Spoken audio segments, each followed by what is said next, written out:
Hello, story lovers. Welcome back to my channel, Madly in Love, part 126. దాంతో విరాట్ వెనక్కి తిరిగి చూడగానే అక్కడ కర్ణ కనిపించేసరికి నువ్వు కూడా మాకెవ్వరికి దక్ష తిరిగొచ్చిందని చెప్పలేదా అని కోపంగా అడిగేసరికి నువ్వు ఫస్ట్ దాని చేతిని వదిలేసి ఇక్కడి నుంచి వెళ్ళిపో, దాంతో చాలా పనులు ఉన్నాయి, ఇద్దరికిద్దరు పని గొట్టి చెక్కేస్తే నా వరకు ఎవడరా చేసేది అని అన్నాడు కర్ణ. కర్ణ మాటలకి దక్ష తల పట్టుకుంటే వర్క్ లేదు తొక్కలేదు, ఇక్కడ నా లైఫ్ పోతుందిరా అంటే వినవేంట్రా, కడుపుతో ఉన్న నా విషయం మర్చిపోయి నా పెళ్ళాం సరిగ్గా తినకుండా దీని గురించి ఆలోచించి పిచ్చిదైపోతుంది. కావాలంటే వాళ్ళ అక్కతో మాట్లాడించిన తర్వాత తీసుకొచ్చి నీ దగ్గరే కూర్చోబెడతాను, నువ్వేం చేసుకుంటావో నీ ఇష్టం, ఇప్పటికైతే నన్ను వెళ్ళనివ్వు అంటూ ఉంటే నాకు దాంతో వర్క్ ఉంది అంటున్నాను కదా అని కర్ణ అన్నాడు.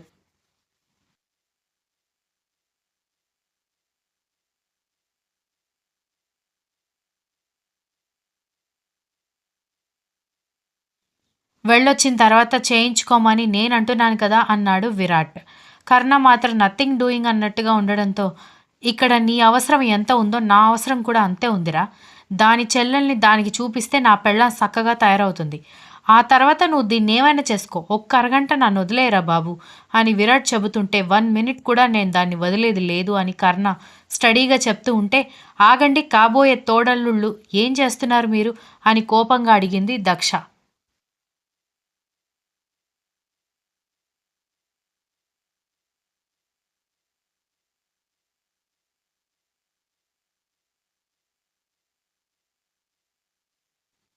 తోడల్లుళ్ళు అన్న మాట వినగానే ఇద్దరికిద్దరు షార్ప్గా ఒక లుక్ విసిరేసరికి వెంటనే కంగారు పడి అదే బెస్ట్ ఫ్రెండ్స్, ఎన్నో ఏళ్ళ నుంచి బెస్ట్ ఫ్రెండ్స్ కదా, అలా ఆర్గ్యూ చేసుకుంటారేంటని అడుగుతున్నాను అని చెమట తుడుచుకుంటూ చెప్పడంతో జస్ట్ షటప్ అని ఇద్దరూ కసిరేసరికి నోరు మూసుకుని కంగారుగా నిలబడింది. దక్ష తల పట్టుకుని ఇలా కాదని బావా ప్లీజ్ ఇప్పుడు నేను రాలేను, ఒక హాలిడే రోజు చూసుకుని నేనే వచ్చి అక్కకి క్షమాపణ చెప్తాను, ఇప్పటికైతే ప్లీజ్ ఇక్కడ టైం వేస్ట్ చేసుకోకుండా ఆర్గ్యూ చేసుకోకుండా వెళ్ళిపోండి, పైగా మీరిద్దరూ సెలబ్రిటీస్, ఎవరైనా మిమ్మల్ని ఇలా చూస్తే ఇదెంత పెద్ద రచ్చ అవుతుందో తెలుసా, అందులోనూ ఇద్దరు నా పట్టుకున్నారు, అది అందరికీ ఇంకొకలాగా కన్వే అయ్యి రచ్చ రచ్చ చేస్తారు మీడియాలో, దయచేసి ఇక్కడి నుంచి వెళ్ళిపో బావా, నేను చెప్తున్నాను కదా నేనే వచ్చి అక్కతో మాట్లాడతాను అని దక్ష రిక్వెస్ట్ చేయడంతో సండే వరకు చూస్తాను దక్ష, రాలేదనుకో ఎలాగోలా తీసుకువెళ్తాను, నీ మీద ఒకప్పుడు ఉన్న రెస్పెక్ట్ అభిమానం ఇప్పుడు మాత్రం లేవు, సో మర్యాదగా తీసుకువెళ్తానని మాత్రం ఎక్స్పెక్ట్ చేయకు అని చెప్పి కర్ణ వైపు చూసి ఇప్పుడు హ్యాపీనా అని కోపంగా చూస్తూ వెళ్ళిపోయాడు విరాట్ కార్ స్టార్ట్ చేసుకుని.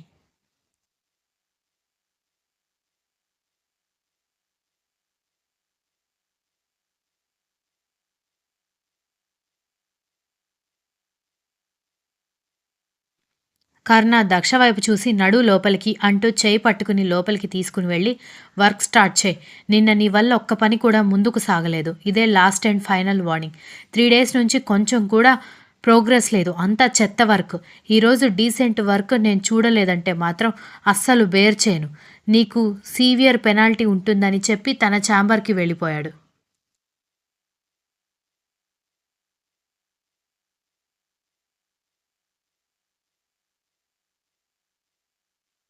విరాట్ బామ్మ దగ్గరికి వెళ్ళి విషయం అంతా చెప్పడంతో ఇద్దరికిద్దరూ సరిపోయారు. అయినా నువ్వు కూడా వాడు లేనప్పుడు వెళ్ళి మాట్లాడకుండా వాడి ముందు కలిస్తే ఎలారా, అసలే పెద్ద మొండిగటం, వాడు పడనిస్తాడని ఎలా అనుకున్నావని అడిగింది. నాకున్న అర్జెన్సీ అలాంటిది బామ్మ, నీ మనవరాలు సరిగ్గా తిందు, సరిగ్గా మాట్లాడదు, దాన్ని గట్టిగా ఒక 10 నిమిషాలు నవ్వడం చూసి సంవత్సరం అయిపోయింది తెలుసా, ఎంతసేపు చెల్లెలు చెల్లెలు చెల్లెలు, నాకు తెలిసినంత వరకు నా గురించి కూడా అదంతా బాధపడిందని నేను అనుకోవట్లేదు, అవునులే దానికి అప్పుడు గతమేం గుర్తులేదు, ఇక నా గురించి ఏడ్చే టైం ఎక్కడ ఉంటుంది అని విరాట్ ఏడుపు మొహం వేసుకుని చెబితే బామ్మ నవ్వుతూ ఏం కాదులే, వచ్చి కలుస్తాను అంది కదా, కలుస్తుంది, లేకపోతే నువ్వు కాదు నేనే తన్ని తీసుకొస్తాను, వెళ్ళి దీక్షితను చూసుకో, ఇప్పుడు తన పక్కన నువ్వు ఉండడం అవసరం, నువ్వు ఉండి ఏదో ఒకటి మాట్లాడిస్తే తను డైవర్ట్ అవుతుంది, లేదంటే తెల్లవార్లు అదే ఆలోచనలో ఉండిపోతుంది అని చెప్పింది బామ్మ.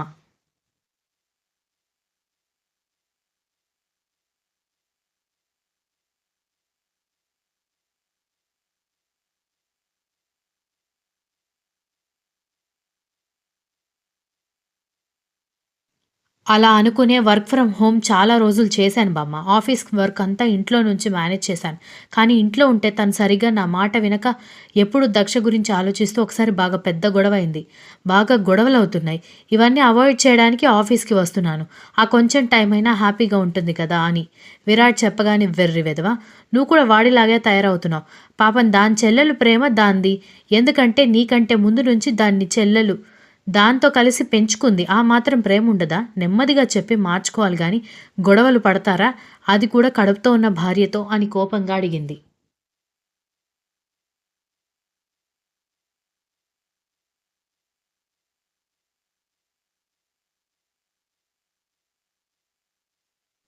దేనికైనా ఒక హద్దుంటుంది బామ్మ. సంవత్సరం నుంచి చెబుతూనే ఉన్నాను. ఇంకెన్ని సార్లు చెప్పమంటావు? అని విరాట్ అడిగేసరికి బామ్మ కూడా ఏం మాట్లాడలేదు. అత్తయ్య, నేనెంత ట్రై చేస్తున్నా, మీ అబ్బాయి అసలు నా మాట వినిపించుకోవడానికి ప్రయత్నించట్లేదు.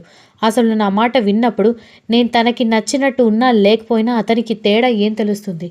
అలాంటప్పుడు డివోర్స్ పంపించడం ఎందుకు? అంత గొడవ ఎందుకు? అని సంగవి ఇందిరాని అడగడంతో బట్టలు ఆరేస్తున్న ఇందిర కోడలి వైపు చూసి, నిజం చెప్పు సంగవి.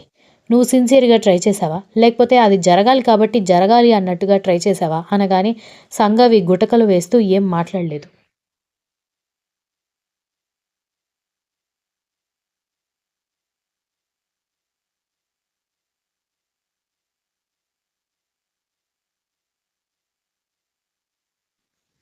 ఇందిర నవ్వుతూ, నాకు తెలుసు. నీకు చిన్నప్పటి నుంచి ప్రతీదీ అడగగానే దొరికింది కాబట్టి, ప్రతీదీ అలాగే సులభంగా దొరకాలి అనుకుంటున్నావు. కానీ అది ప్రతి విషయంలో జరగదమ్మా.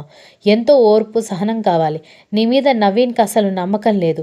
వాడికి ఆ నమ్మకం రావాలంటే నీకు చాలా సంవత్సరాలు టైం పడుతుంది. ఎందుకంటే పెళ్ళికి ముందు వాడితో నువ్వు ప్రవర్తించిన విధానం ఒకసారి నువ్వే గుర్తు చేసుకో. వాడెందుకు అలా ప్రవర్తిస్తున్నాడో నీకే అర్థమవుతుంది.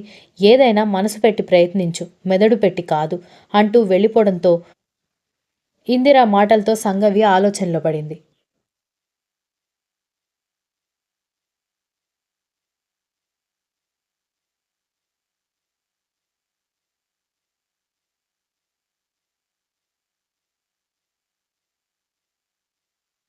ఆ రోజు రాత్రి వరకు దక్ష వర్క్ చేసి చేసి అలసిపోవడంతో కరుణ ఆమె వైపు చూసి, అప్పుడే నీ వర్క్ అయిపోయిందనుకోకు. ఇది శాంపుల్ మాత్రమే. రేపటి నుంచి ఒక్కొక్క బ్రాంచ్‌లో నీ వర్క్ ఉంటూనే ఉంటుంది.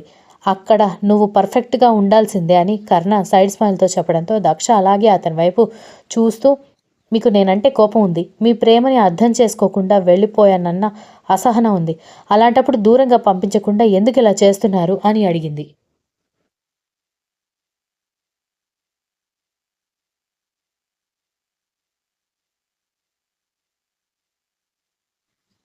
నీ వర్క్ అయిపోతే ఇంటికి వెళ్ళు అని ఆమె చెప్పింది ఏమాత్రం వినిపించుకోలేదు. నాకు అవసరం లేదు అన్నట్టుగా అతను అక్కడి నుంచి వెళ్ళిపోవడంతో ముందు రోజంతా నీరసంగా ఉంది. మళ్ళీ నెక్స్ట్ డే వర్క్‌కొచ్చేసరికి ఆ నీరసం మళ్ళీ తన్నుకుని రావడంతో ఇక ఓపిక లేక ఆఫీస్ దాటి వచ్చేసరికి ఒక్క పురుగు లేదు. ఆఫీస్ బయట మాత్రం ఒక వాచ్‌మెన్ ఉన్నాడు. ఇక ఎటు చూసినా ఎవరూ కనిపించకపోయేసరికి నెమ్మదిగా ముందుకు అడుగులు వేస్తూ ఉంటే, "అమ్మ ఒక్కదానివే వెళ్ళగలవా?" అని అడిగాడు వాచ్‌మెన్.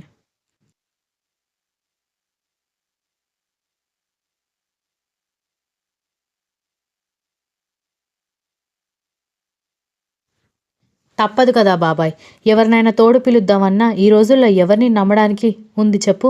పైగా ఇక్కడ ఒక్క పురుగు కూడా కనిపించట్లేదు. నా చావు నేను చావాల్సిందే అంటూ బస్ స్టాప్‌కి వెళ్ళింది. బస్ స్టాప్ కనుచూపు మేరలో కూడా ఒక్క మనిషి కూడా లేకపోయేసరికి అసలు బస్సుందో లేదో తెలియక అక్కడ బస్ టైమింగ్స్ ఏమైనా ఉన్నాయేమోనని బోర్డు కోసం వెతికింది. బోర్డు కనిపించింది గానీ పిల్లలు పిచ్చి పిచ్చి గీతలు గీసి దాని మీద ఉన్న పేపర్లు పీకేయడంతో ఒక్క బస్ టైమింగ్ కూడా కరెక్ట్‌గా కనిపించకపోయేసరికి నా కర్మ! ఇంత దరిద్రాన్ని వెంటేసుకొని ఎలా పుట్టానో ఏంటో అర్థం కావట్లేదు అనుకుంది.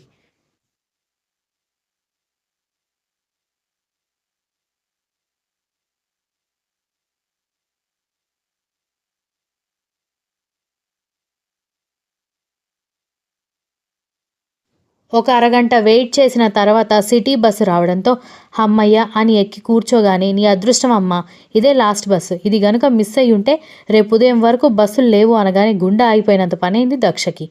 మామూలుగా తనని తీసుకువెళ్ళడానికి డ్రైవర్ వచ్చేవాడు కానీ కర్ణ డ్రైవర్‌ని కూడా రావద్దని చెప్పడం దక్షకి తెలిసింది.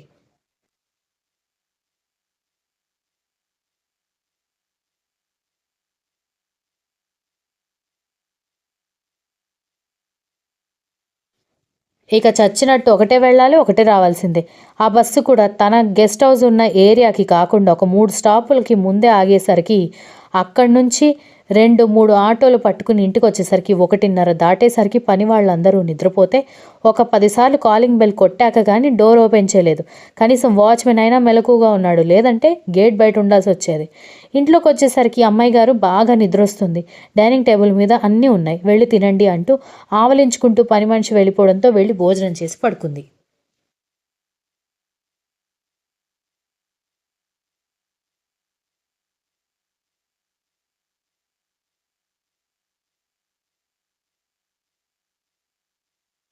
నెక్స్ట్ డే హాలిడే కావడంతో దీక్షితని కలవాలని గుర్తు రావడంతో భయంగానే ముందు గుడికి వెళ్ళి దర్శనం చేసుకుని బయటకొస్తూ ఉండగా ఎదురుగా ఇందిర, రక్ష కనిపించేసరికి ఆశ్చర్యపోయింది.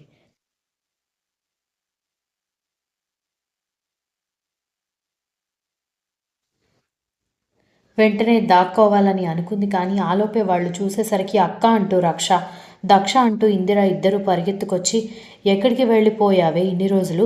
అసలు ఏమైంది? ఎందుకు అందరినీ వదిలేసి వెళ్ళిపోయావని ప్రశ్నల మీద ప్రశ్నలు కురిపిస్తూ ఉంటే భక్తులందరూ వాళ్ళ వైపే విచిత్రంగా చూస్తుంటే అమ్మ అందరూ మనల్నే చూస్తున్నారు.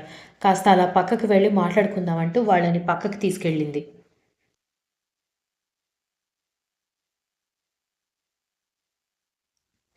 ఇప్పుడు చెప్పక్క, బావగారు నిన్ను పిచ్చిగా ప్రేమిస్తూ ఉంటే ఆయన్ని వదిలేసి ఎందుకు వెళ్ళిపోయావు? మా అందరి దగ్గర కూడా ఎందుకు రాలేదు? బావగారు నీ మీద చాలా కోపంగా ఉన్నారక్క అనగానే నాకు తెలుసు రక్ష. నేను ఇప్పుడు ఆయన దగ్గరే పని చేస్తున్నాను అనగానే ఇద్దరు ఆశ్చర్యంగా ఒకరినొకరు చూసుకున్నారు. అసలు ఏమైందక్క? ఎక్కడికి వెళ్ళిపోయావు? నాన్న కూడా నిన్ను చాలా మిస్ అయిపోతున్నారు. ఇదివరకులాగా నీ మీద, అక్క మీద నాన్నకి కోపం ఏమీ లేదు. అక్కని కూడా రానిస్తున్నారు. నువ్వు తిరిగొస్తే చాలు అనుకుని ఆయన షాప్‌లో వచ్చే డబ్బంతా వదిన పేరు మీద వెయ్యకుండా పూజలు, వ్రతాలు చేపిస్తున్నారు అని రక్ష చెప్పడంతో ఆశ్చర్యపోయింది దక్ష.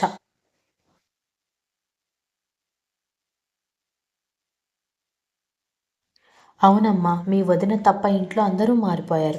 అంతేకాదు సంగవి వదినకి, నవీన్ అన్నయ్యకి పెళ్ళయింది అనగానే ఇంకాస్త షాక్ కొట్టి ఏంటి ఆ అమ్మాయిని అన్నయ్య పెళ్లి చేసుకున్నాడా అని అడిగింది. పెళ్లి టైంకి చేసుకుంటాను అన్నవాడు హ్యాండ్ ఇచ్చాడు. పైగా ఆ అమ్మాయి గురించి బయట వినిపిస్తున్న మాటలకి వాళ్ళ పేరెంట్స్ వినలేకపోయారు. పెళ్లి తప్పిపోయింది. అన్నయ్యని కావాలని పెళ్లికి పిలిపించింది. అక్కడ అన్నయ్య ఉండేసరికి బామ్మగారు వాళ్ళ అమ్మ నాన్న రిక్వెస్ట్ చేసి పెళ్లి చేశారు అని రక్ష చెప్పడంతో దక్ష అవన్నీ వింటూ సైలెంట్గా ఉంటే అది సరే నువ్వెందుకు వెళ్ళిపోయావో మాకు చెప్పలేదు అని అడిగారు ఇద్దరు.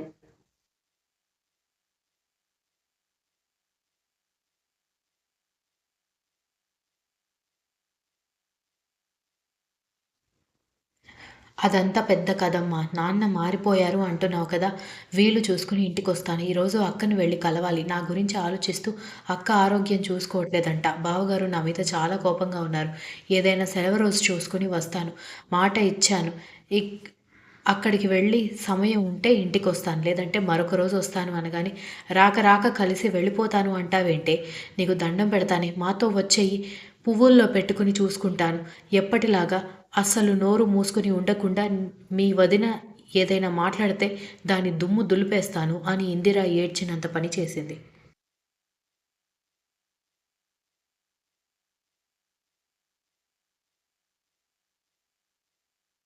అమ్మా! నేనింక ఎక్కడికి వెళ్ళను. వెళ్ళాలన్నా వెళ్ళనిచ్చేలా ఎవరూ లేరు. మాటిస్తున్నాను.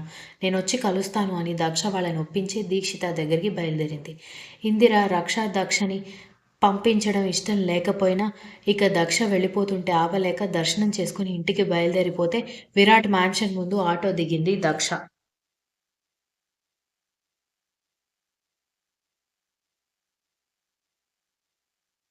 ఆమెకి గుండె దడదడలాడిపోతుంది. ఖచ్చితంగా అక్కకు కోపమొస్తుంది అనుకుంటూ ఆటో వాడికి డబ్బులిచ్చి గేట్ దగ్గరికి రాగానే వాచ్‌మెన్ దక్షని చూసి ఆశ్చర్యపోయి, "దక్ష మేడం మీరే కదా అని అతను నమ్మలేక అడుగుతూ ఉంటే, "నేనే బాబాయ్" అని దక్ష ఇబ్బందిగా చెబుతుంటే, "ఎటు వెళ్ళిపోయారు మేడం? మీ గురించి ఆలోచించని క్షణం లేదు దీక్షిత మేడం. విరాట్ సార్ ఎంత బ్రతిమాలినా సరే మీ గురించి ఆలోచిస్తూ ఆవిడ ఆరోగ్యాన్ని కూడా చూసుకోవట్లేదు. ప్రతిరోజు ఇంట్లో మీ గురించి గొడవ ఏదో ఒకటి జరుగుతూనే ఉంటుంది. మీరసలు వెళ్ళకుండా ఉండాల్సింది మేడం" అన్నాడు వాచ్‌మెన్.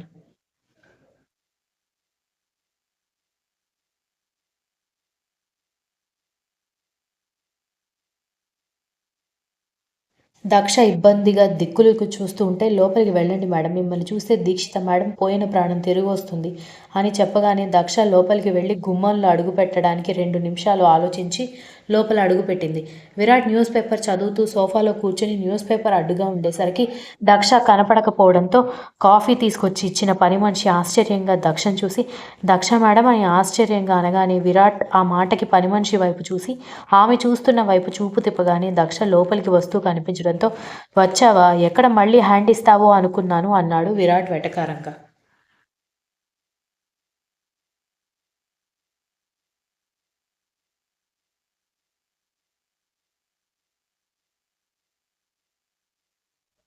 సంవత్సరం క్రితం విరాట్ ప్రవర్తన చాలా వేరుగా ఉండేది. నిజానికి విరాట్కి ప్రేమ దీక్షిత మీద మాత్రమే. ఆమె కోసం తన ఫ్యామిలీ అందరికీ రెస్పెక్ట్ ఇవ్వాల్సిన అవసరం లేదు. కానీ తనని అభిమానించాడు. కానీ తనందరినీ మోసం చేసి వెళ్ళిపోయింది. అట్లీస్ట్ తన సమస్య ఏంటో అక్కకి బావకి చెప్పినా బాగుండేది. వాళ్ళ పెళ్ళి శోభనమైన వెంటనే వెళ్ళిపోయింది. అవన్నీ ఆలోచిస్తున్న దక్షను చూసి రా, మీ అక్క నిన్ను చూసి ఎంత సంబరపడుతుందో నేను కూడా చూడాలి అన్నాడు వెటకారంగా.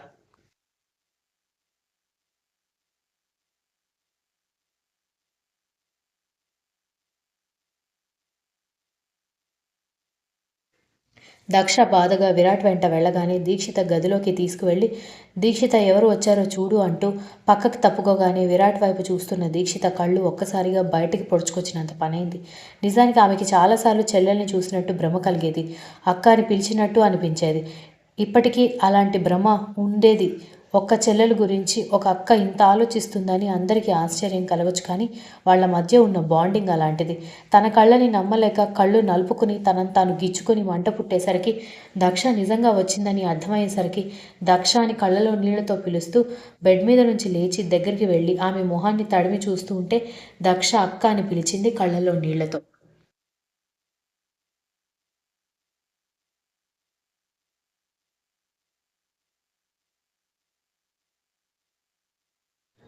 వాళ్ళ సెంటిమెంట్ విరాట్‌కి చాలా చిరాకుగా అనిపించింది. ఒకవేళ దక్ష వెళ్ళకపోతే ఇది చూసి అతను ముచ్చటపడేవాడేమో కానీ ఇప్పుడు జుగుప్సగా అనిపిస్తుంది. దాంతో మొహం పక్కకి తిప్పుకొని నిలబడితే దీక్షిత అప్పటి వరకు ప్రేమగా చూసింది. ఆ తర్వాత విరాట్ దక్షని బయటకు తీసుకొచ్చాడు.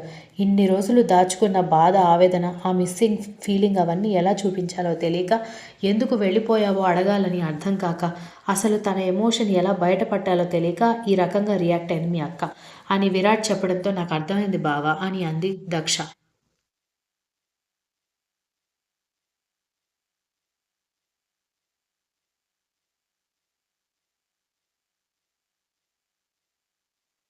బాధపడుతున్న దక్ష భుజం మీద చేవేసి నువ్వు కర్ణ జీవితంలోకి వచ్చి అర్ధాంతరంగా చచ్చిపోతే వాడెక్కడ లైఫ్ లాంగ్ పిచ్చివాడైపోతాడో అని ఆలోచించి వెళ్ళిపోయావు, బాగుంది. నీ త్యాగానికి హర్షించవచ్చు కూడా. కానీ సెకండ్ ఒపీనియన్ తీసుకుని అందరితో డిస్కస్ చేశాకే ఇంత పెద్ద నిర్ణయం తీసుకోవాలి దక్ష. నువ్వు అనొచ్చు, ఇంతమందితో చెబితే మీరు నన్ను వెళ్ళనిచ్చేవాళ్ళు కాదు, నా రోగం తెలిస్తే నన్ను బాగు చేసుకోవడానికి ఆయన డబ్బులు ఖర్చు పెట్టేవాళ్ళు, కానీ నన్ను కాదని మరొకరిని తన జీవితంలోకి ఎందుకు రానిచ్చేవాళ్ళు అని నువ్వు అడగొచ్చు. నిజమే, ప్రేమించే వాళ్ళని బ్రతికించుకోవాలని అనుకోవడం తప్పేం కాదు కదా. కానీ నువ్వు ఆ అవకాశం ఇవ్వలేదు. కర్ణ ఇప్పుడు నీ మీద చూపించేది కోపం అనుకుంటున్నావా? వాడికి నీ మీద ఉన్న పిచ్చి ఇలా కోపంగా బయటకొస్తోంది. దక్ష, వాడికి నువ్వంటే పిచ్చి, నీకొక విషయం తెలుసా అనగానే దక్ష తలెత్తి చూసింది.